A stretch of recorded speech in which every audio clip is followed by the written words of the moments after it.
राहुल, समीर और नीतू तीन पक्के दोस्त थे। शहर की भीड़-भाड़ से दूर उन्होंने एक अनजान और सुनसान जंगल में ट्रैकिंग का प्लान बनाया।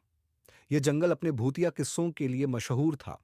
गांव वालों का कहना था कि रात में वहां अजीब-अजीब आवाजें आती हैं और जो एक बार अंदर गया, वो वापस नहीं आया। पर इन दोस्तों को ये बातें मजाक लगती थीं। अरे, ये सब बकवास है। चलो एडवेंचर करते हैं, समीर ने कहा। वे तीनों जंगल के अंदर गए और जैसे ही थोड़ी दूर पहुंचे, उन्हें लगा कि कोई उनकी हरकतों पर नजर रख रहा है। चारों तरफ घना अंधेरा और सन्नाटा था। नीतू ने एक पुराने पेड़ पर लटकी रस्सी की तरफ इशारा किया। वह रस्सी झूल रही थी, जबकि हवा बिल्कुल बंद थी। ये तो हवा में झूल रही है। कैसे? नीतू ने डरते हुए कहा। अरे, कुछ नहीं। चलो आगे चलते हैं, राहुल ने उन्हें शांत किया। लेकिन जब उन्होंने आगे कदम बढ़ाया, तो पेड़ पर लटकी रस्सी से एक फुसफुसाहट सुनाई दी। रुको, मत जाओ। तभी समीर के बैग से एक पुराना नक्शा गिरा। वो नक्शा उस जगह का था जहां भूतिया गुफा का जिक्र था।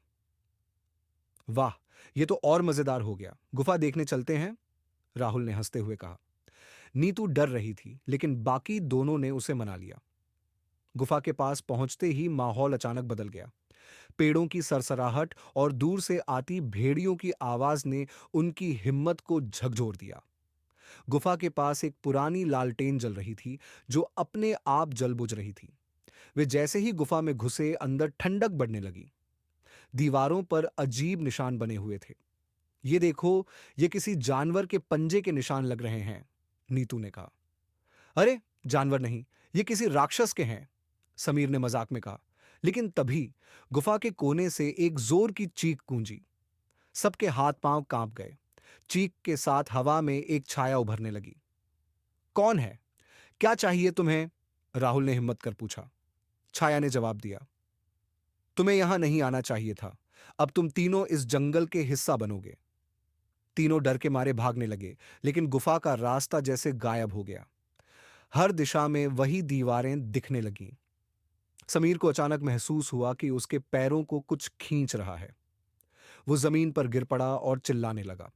राहुल और नीतू उसे बचाने की कोशिश कर रहे थे कि तभी गुफा की छत से एक डरावना चेहरा उनके सामने आया। जब वे हिम्मत जुटाकर उस चेहरे के पास पहुंचे, तो देखा कि वह एक पुरानी पेंटिंग थी।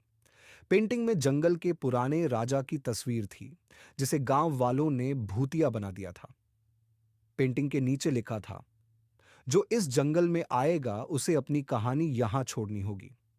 तीनों ने झट से अपना फोन निकाला और व्लॉग बनाना शुरू कर दिया।